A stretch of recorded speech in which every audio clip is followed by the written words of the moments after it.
Assalamu alaikum wa rahmatullahi wa barakatuh. Welcome to Saturday Night. On tonight's episode, we have a YouTube sensation where he posts comedy videos as well as video blogs about topical issues. He uploaded his first video to YouTube called Your Profile Picture is Cute on August 19, 2011. He has earned over 300,000 subscribers on social media in a very short period of time. He's from Waterloo, Ontario, Canada. Here's Zaid Ali. Assalamu alaikum. Wa alaikum salam. How are you, sir? I'm good. How are you? Alhamdulillah. My brother, is your profile picture cute? There.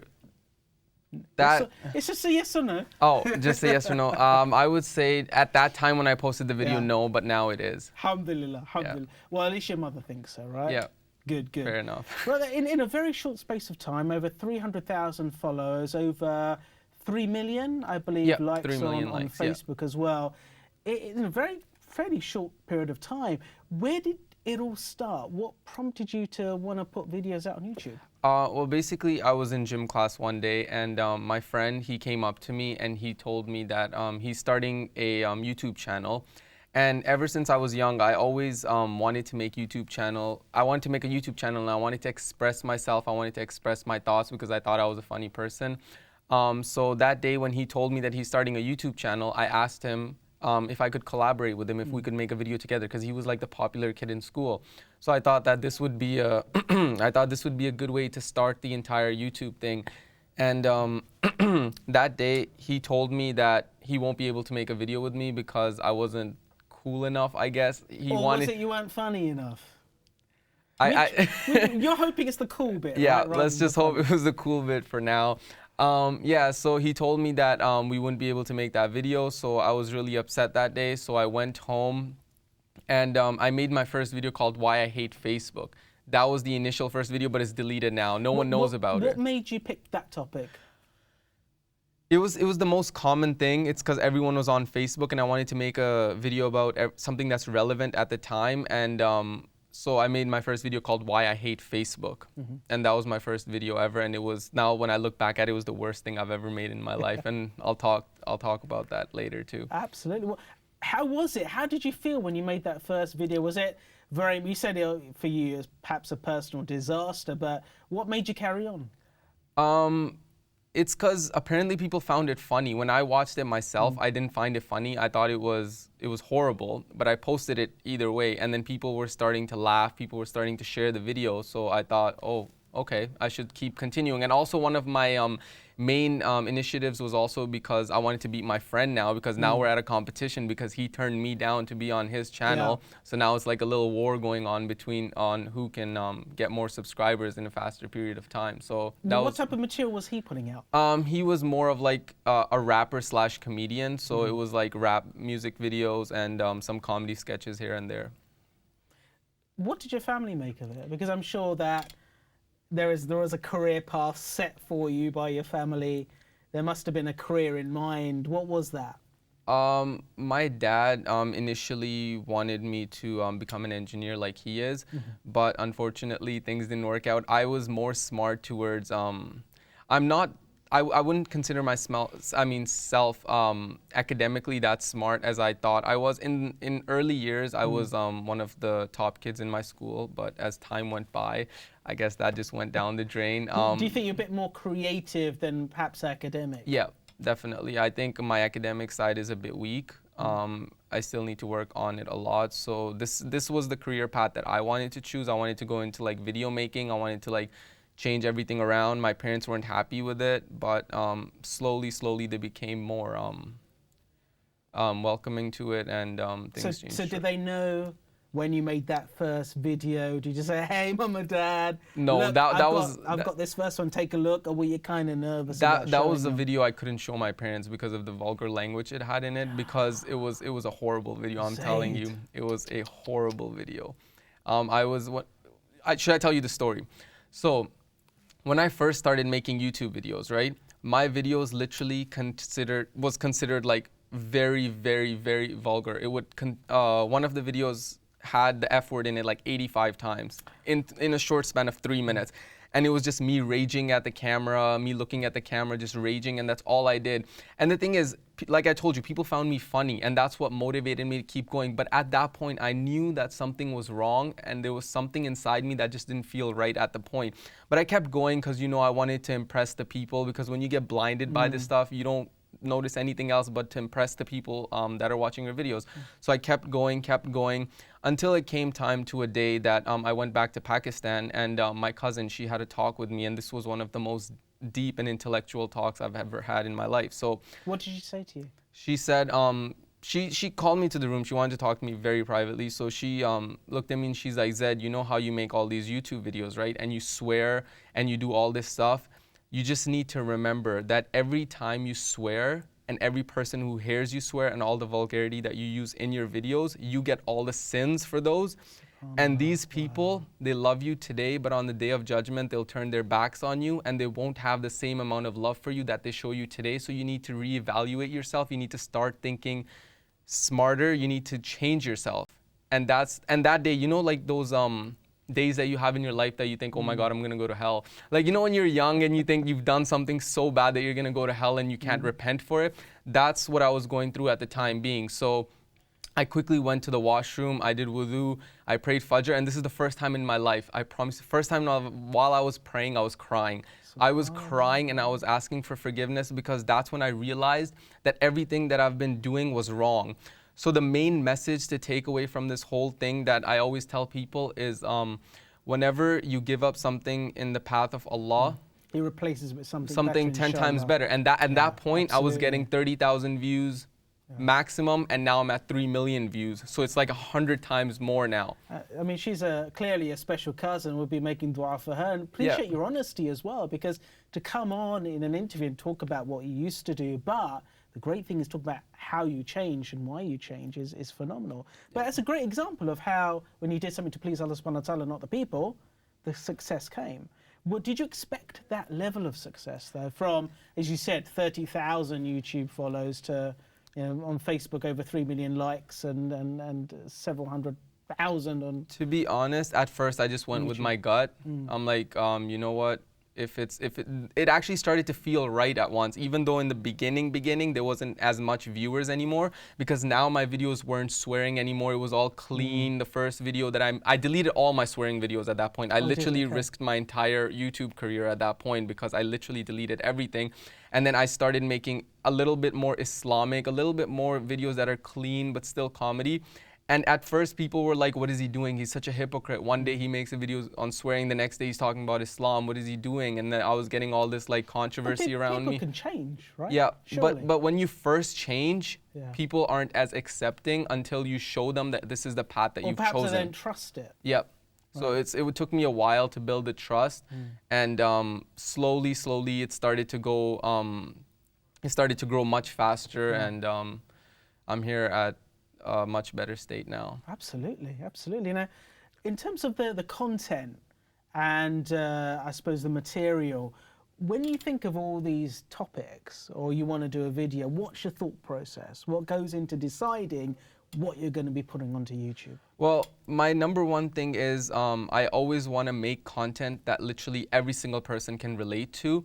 So I always have like hundreds of ideas in my mind every day, but it's very hard for me to pinpoint which idea every single person will relate to. So let's say like most of my videos that I make, it's like grandparents will relate, parents will relate, kids will relate. It's like something that you can sit down with your family, you can watch all the videos. That's a lot of people send me pictures, they're just with their family together. It's like you have a nice time, you enjoy a nice laugh, there's no vulgarity, there's no swearing.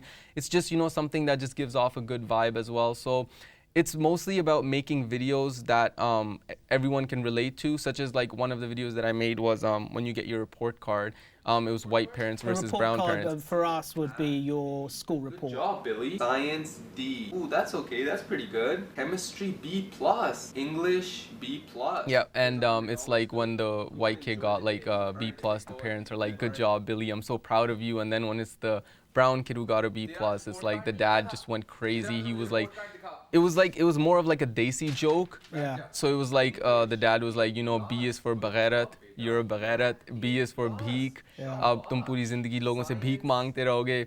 B is for bakwas, and then it just kept going on. It was like a unique touch. It's like at first people predict, they know like, oh, the brown dad's gonna be like, oh, he didn't get a good mark, but like that little uniqueness added like a huge flavor to it, and that's one of my most viewed videos now. Or the other one would be, if you get a B, is how many people got A's?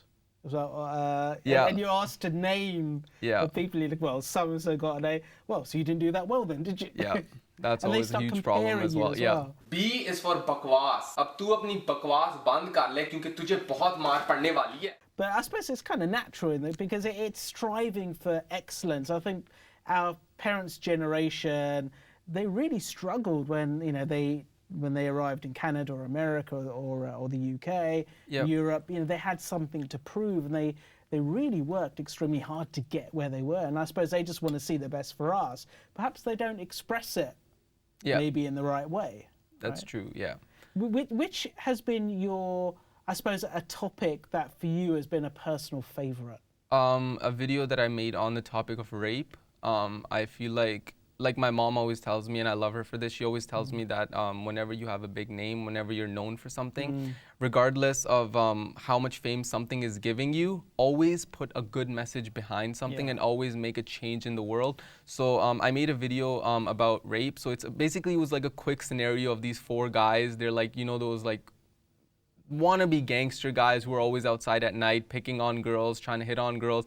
4 guys hitting on girls. 1 girl walks by. They all start following her, and then they all start. The 3 of them. There's 4 together. I'm the main guy. There's 3 other ones. Those 3 guys start hitting on the girl. The girl is looking this way, so I don't know who she is. And then after, when I turn her around, it turns out to be my sister. But they don't know yet. And then when I look at it, I have the shock on my face. But those guys are still touching her after. And then I push them away, and then I tell them that that's my sister, and then we're all ashamed of it. So that was one of the videos that like my heart was like really into it, and I felt like that was one of the best videos I've made. That's a great message, really is. Good reminder. And what about the ones that more on the comedy side, which perhaps don't have a serious message, more of a comedic message? Because I know you did about strangers wearing the hijab. Yeah. Tell us about that one. That one was more of an inspired one, because a lot of people at that point were like, the hijab was just not portrayed in a nice way in the media. You know how Islam and like hijab and all this stuff, especially in the West, it's not taken as good as it should be. It's nothing to be afraid of. It's nothing that it's portrayed as. So what I thought was I would make a video and take non-Muslims, show them what the hijab is about. It's nothing dangerous. It's nothing. A lot of them liked it. They thought they looked beautiful in it. So it was just showing them that whatever the media shows you is not true, and you should try things for yourself and see. So that was that's what made me do that experiment. And when I spoke to other people about you and the fact that we're interviewing today, they mentioned one about if Spider-Man was brown, which I think was a personal favourite of theirs. Tell us about that one. That sounds quite interesting. Okay, so that one was it's like I've always wanted to like do something very unique, and that was like an idea that came into my head. It's like this Spider-Man guy. He senses a girl's in trouble, so he puts on his Spider-Man suit and he's ready to go outside. But as soon as he opens the window to jump out, the dad's like, "Baghairat, khidki band kar, AC chal raha hai." And then the guy's like, "But Dad, I'm Spider-Man. I have to go save someone." He's like, "I don't care. Uske baap ne hamare ghar ka bill nahi pay karna. Like, her dad's not gonna pay our house AC bill. So close the window, go from the stairs." So like me being Spider-Man, I close the window and I'm like all lousy and I'm going down the stairs because now I can't take the window to go out. And then my mom's like, "Beta, wapsi pe roti lete aana." Like, when you're going out, on the way back, bring roti. And then I'm like, wow. And then it's just like, it was like Is there any point me going out in the first place? Maybe I should pack it all in. Yeah. Have you thought of what if Superman is brown? Or would it pretty much be the same thing? Yeah, I was thinking of making like a part 2 to the Spider-Man one, but couldn't really put my head around anything unless it was like way too stereotypical. Sequels never always work. Yeah, that's true. That's so one reason why. Yeah, absolutely. How about the one? There's another one which they were talking about. Is about being picked up at the airport. Yeah. Which is something everyone's been through. I remember back in the day when a member of the family was travelling. It wasn't just the immediate family that would go to the airport, but it would be the aunts, the uncles, the cousins. It was a big affair. You'd have 30, 40 people seeing one person off. Yep. I mean, that's been going on for years. But what was it about this that particularly made you laugh? It's just, I saw this picture on Twitter. It was this guy, the 1 pound fish guy. He was being held Yeah. up on the shoulders of people, and then he had like these like haars in his neck.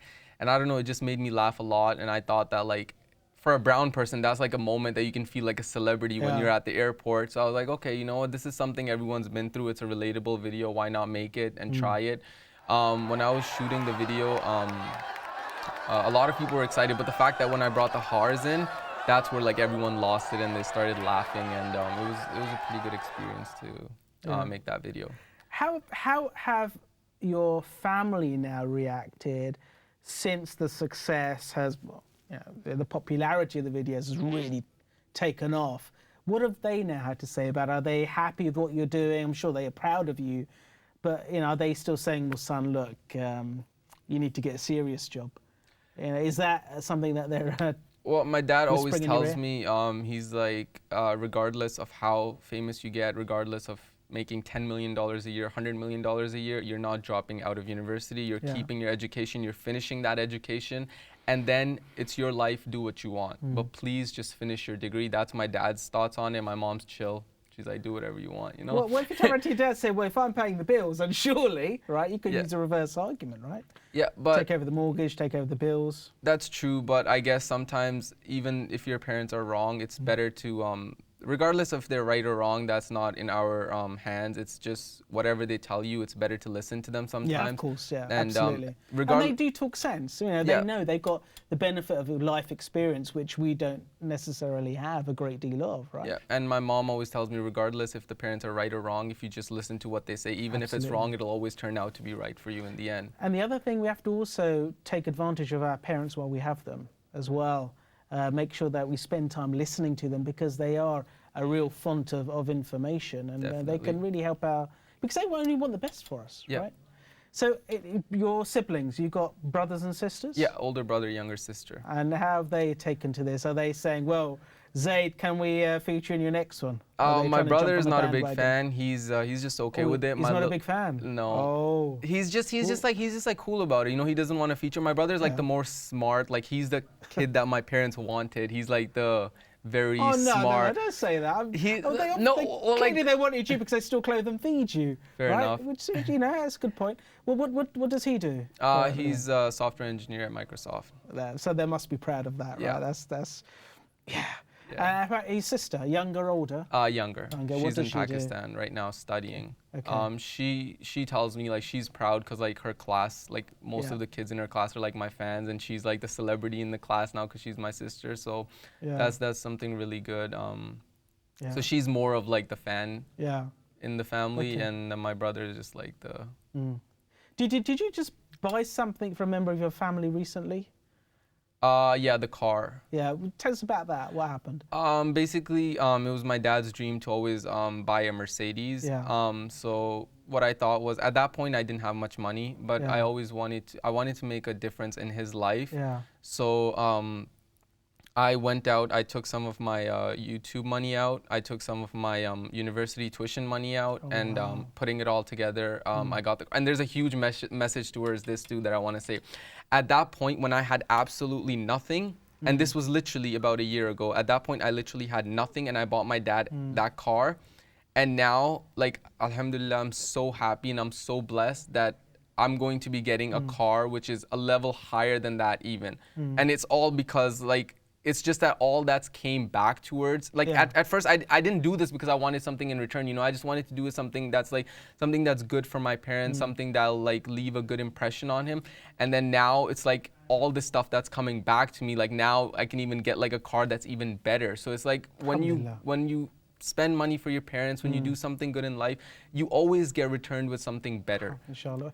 How did he react? How did he respond when you gave him the keys? He got very emotional. He got And you very, filmed this. This is Yeah. a video as well, Yeah, isn't it? he got Wow. very emotional, Okay. and it was a very touching moment. At first, he didn't really want it to be publicized, but I told him, I'm like, you know what? It'll give a good impression to other kids. It'll give a good impression to the world. That sometimes you should, sometimes you should just listen, like do what your parents. Sometimes what's it called? Oh my God, I'm so out Just of it. listen to their advice. Yeah, you know? basically. Just follow their lead. Yeah, or sometimes whatever their dreams are, the satisfaction, the inner satisfaction you get from fulfilling their dreams is probably like the best feeling in Yeah, the world. And that's what the video entails and like shows. So yeah. So you've got tons of YouTube personalities. There's always somebody who comes out, you know, with a music video or a comedy sketch or a cat that, you know, does cute things, and Yeah. it gets tons of viewership. And so, you know, do people make money out of YouTube? Yeah. I mean, you know, in terms of personally, has it been, you know, very lucrative for you? It's a decent living. You can definitely live off of it if you're posting content. If you're pretty good with posting content. But when it comes to making money, it all depends on how much views you get. So that all depends on how many videos you're making. So Gotcha. Okay. So. Yeah. So if people out there, different people will do this for different reasons. People do it financially, others for the satisfaction of getting a message out there and inspiring and helping people's lives. What would your message be to people watching who are saying, "Wow, I'd love to do that"? What would be your, I suppose, your words of wisdom for them? I would say don't get into this business unless you have a very, very, very high passion for it. I know a lot of people, when I first started making videos, there was like 10 or 15 people who started with me, and now there's only like 2 or 3 left. It just changes you as a person. You're exposed to a whole new industry now, and you learn a lot of things. And it does have a lot of ups and downs. It does have a lot of downs, especially. Well, what would the downs be? Well, I don't know. I feel like it happens with everyone. There's like a huge section of depression that goes to people, because it's when you're liked as a person, and let's say you make a new video now and it's not as liked, you get upset about it. You're like, why aren't people liking me anymore? Personally. Yeah, and it just gets to you, and it gets to every single person, every single YouTuber, every single content creator. It's just you have to experience a lot of ups and downs, and if you're not and also the comments that you get, the negativity that you get at first. Can you not just disable the comments? And, well, or do you have to make the judgment call of, do I disable the comments or do I enable them so I can learn from that? Well, if you disable the comments, then you're not a strong person. People don't look at you as a strong person. They look at you as a person who's just afraid of criticism, and that's not something you should do. It takes time. At first, when I started with bad comments, I would instantly delete. Now, if there's bad comments, I laugh, move on. Like, it doesn't affect you anymore. It makes you stronger as a person as well, but you need to have passion for the industry to stay in it. That's one thing. So don't get in it if you don't have any passion for it. Wow, okay. And have you found that people who were friends at the start are no longer friends, or people who weren't friends suddenly have become your best friends? I mean, is that another perhaps byproduct of doing Definitely. When I first started on the YouTube thing, well, like back in my days, right, like back in grade 4 and 5, I was bullied by a few people, and those same people added me on Facebook, I would say a few years back, and they were like, "Oh my God, Zed, how are you?" And they're like checking up on you all of a sudden. People do change. It changes people, and it shows you how two-faced people actually are. So that's always a good thing to know. But yeah, definitely people do change when it comes to this stuff. Now, you're in London for a particular reason. Tell us a bit about that. Right now I'm here. I'm shooting a advertisement for the tour that I'm doing in May. It's called United We Stand, and it's a tour for a good cause. It's a charity cause which is going to children and mothers in Syria, in aid for children and mothers in Syria. So that's what I'm here for. I'm just shooting an advertisement, and the tour is going live on May. Okay. What will you be doing, particularly in this tour? You're going to be showing clips, or you're going to be doing some stand-up? I'm going to be doing a little bit of stand-up, getting a little personal with the people who watch my videos, and also performing some of my skits live. Okay. Brilliant. Yeah. And so, advise me, because I'm kind of new to TV. But if we were to work together and do a YouTube video, what do you think we could do? What would be our collaboration? That's a tough one. It's on the spot.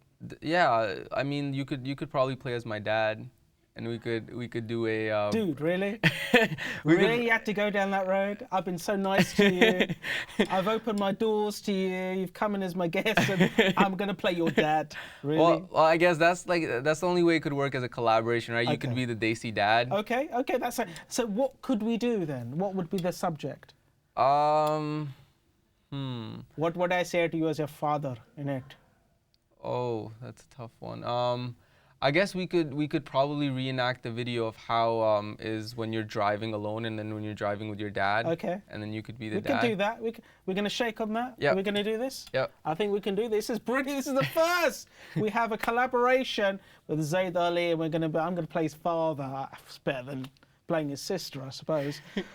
Zaid, really brilliant to have you. It really is. I hope you can come back and share some of your new work with us as well. If people want to see what you've been up to, if people want to get to know you, what's the best way of doing that? It would be through Facebook. That's where all my updates and everything is, all my videos. So it would just be through my Facebook, which is Zaid Ali T. Zaid Ali T. Zaid Ali T. It's been an absolute pleasure. Jazakallah khair for coming on board, man. Thank you so much for having me. And I'm looking forward to this collaboration, dude. It's going to happen. We'll see. It depends on your acting too. If you can't act, then If I can't... know. All depends on your acting. Thank you very much. All right, take care. Assalamu alaikum. You've been watching Saturday Night with me, Sajid Vada. With me on the show has been Zaid Ali T. Join us again for another great interview here only on Islam Channel.